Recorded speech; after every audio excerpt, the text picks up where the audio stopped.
Ya, Pak Trias, ini kan terkait dengan sosok Paus Fransiskus juga yang memang sosok yang bukan hanya sosok politik namun juga sosok moral seperti itu. Dan Vatikan juga sudah punya hubungan bilateral dengan 184 negara namun tidak semuanya dikunjungi. Dan Indonesia termasuk salah satu negara yang dikunjungi. Itu menandakan apakah memang Indonesia punya tempat spesial juga di hati Paus Fransiskus, Pak Trias.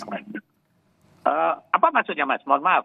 Ya, tentunya kunjungan Paus tidak ke semua negara yang punya hubungan diplomatik ya. Dan Indonesia menjadi salah satunya seperti itu. Apakah Indonesia juga punya hubungan yang spesial ataupun tempat khusus di hati Paus seperti itu? Iya, mohon maaf tadi saya terganggu ada sambil lihat breaking news dari Vatikan, Mas. Mohon maaf, jadi saya agak terganggu ini antara mata dan mulut saya berbeda ini. Baik, Pak. Mohon maaf. Ya. Jadi saya banyak telepon yang masuk, saya harus, tapi tadi termasuk barusan Bapak Kardinal nelpon saya, tapi sebelum saya angkat. Ya, Bapak Kardinal barusan nelpon saya, tapi belum saya angkat. Ya, Mas, ada 185 negara dan organisasi yang mempunyai hubungan diplomatik dengan tata suci. Itu sesuatu hal yang sangat istimewa, Mas.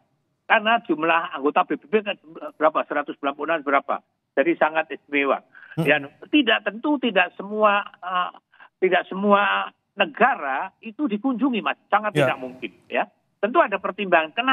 Kenapa Indonesia? Itu pertanyaan yang disampaikan sejumlah duta besar, rekan sahabat kami, dekat saya ketika Indonesia, ketika Paus memutuskan untuk berkunjung Indonesia. Antara lain duta besar Australia bertanya, kenapa Indonesia? Kenapa? Banyak duta besar yang bertanya, kenapa Indonesia? Kenapa?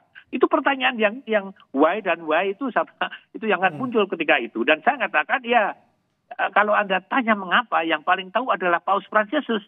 Kenapa mengunjungi Indonesia? Tapi saya sampaikan, kenapa Indonesia? Karena Indonesia punya Pancasila. Karena Indonesia punya Bhinneka Tunggal Ika yang tidak dimiliki oleh negara lain. Itu yang saya sampaikan.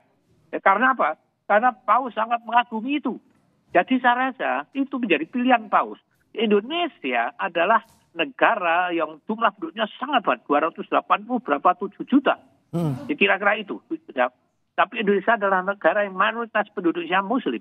Tetapi umat yang lain, umat Katolik, Kristen, Buddha, Konghucu dan sebagainya, dan keyakinan sebagainya bisa hidup aman dan tentram. Ya, rukun. Ada tempat beribadah, meskipun tadi saya sampaikan harus kita akui dengan besar hati bahwa di sana sini ada persoalan. Tapi secara umum itu adalah yang baik, hubungan yang sangat baik. Maka saya sampaikan Paus sangat melakukan hal itu. Ya, kemudian kenapa Indonesia? Saya rasa itu menjadi pertimbangan Paus juga. Ya, selain itu juga Indonesia itu memberikan sumbangan yang sangat besar misalnya dalam pengiriman misionaris di seluruh dunia. Ada begitu banyak putra-putra Indonesia, imam dan suster, biarawan-biarawati yang dikirim di seluruh dunia. Sesuatu hal yang sangat baru, yang sangat aneh. Dulu agama Katolik dan Kristen dari Eropa masuk ke Indonesia, sekarang berbalik dari Indonesia keluar ke Eropa, ke Amerika Latin, ke Afrika, ke Asia dan lain sebagainya. Itu. Ada satu misalnya SVD saja, lebih dari 500 orang imam pergi ke seluruh dunia. Di Italia saja ada sekitar 2.000 imam dan biarawan di Indonesia. Jadi ini tentu membuat Paus sangat bangga akan Indonesia. Di satu sisi negara Indonesia sebagai Muslim terbesar, tapi bisa mengirimkan salah satu pengirim misionaris terbanyak gitu ya, Pak Trias ya? Iya.